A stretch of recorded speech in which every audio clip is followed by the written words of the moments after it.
So, good morning.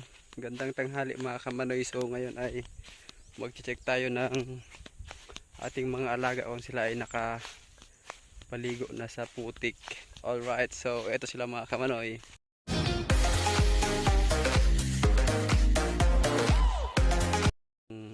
Isang kalabaw. So, punta natin si Bunbun. Payatang may kasama na si Bunbun ah. Bunbun! Nanganak na si Bunbun. So dito kami nagpapaligo ng kalabaw. Ayan, mga kamanoy. So eto isang paliguan yan. Wow, ang cute man. So ang cute ni Bunbun mga kamanoy. Oh. May kasama na siyang isang maliit. O ayan, ito yung akin yung malaki mga kamanoy. Itong maliit, yun yung nanay niya.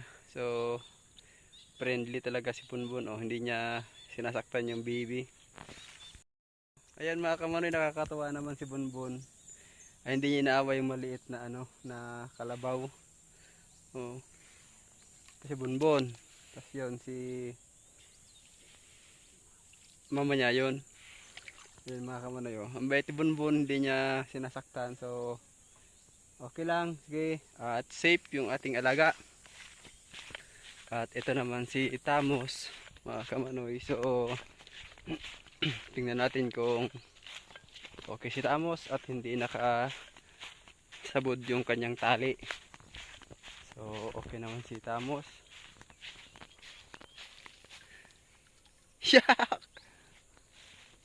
Bakit kaya mga kamanoy gustong gusto ng kalabaw ang putik? Ayan o. Sabaw-sabaw talaga. Ito. Ayan mga kamanoy. Oh, yung kaganapan. Talagang oh. Yan yung kay Candido yung trasher na para sanggot namin. Ayan mga kamanoy. Sila yung mga alaga ko. Oh. Oh. So safe sila. Kasi mga kamanoy, ngayong panahon sobrang init, summer na summer. Ito yung mga iba rito mga ito yung mga sariwa pang daho na damo. Tapos ito naman yung mga tuyo na. Oh. Ayan, kasi mga kamanoy sobrang summer. Sa may mga alaga ng kalabaw, kahit sabihin natin na yung kalabaw natin, yung mga alaga natin ay nasa paliguan, pero i-check pa rin natin mga kamanoy kasi hindi natin malalaman yung disgrasya. So safe si Bunbun at may kasama na siyang isang maliit na kalabaw. So shout out sa may-ari ng kalabaw. So ayan mga kamanoy, so punta naman natin yan si Poy Poy. Oh. Ang cute mga kamanoy. Ang cute talaga ng kalabaw pag maliit pa. So safe. Tapos i-check natin mamaya mga tanghali.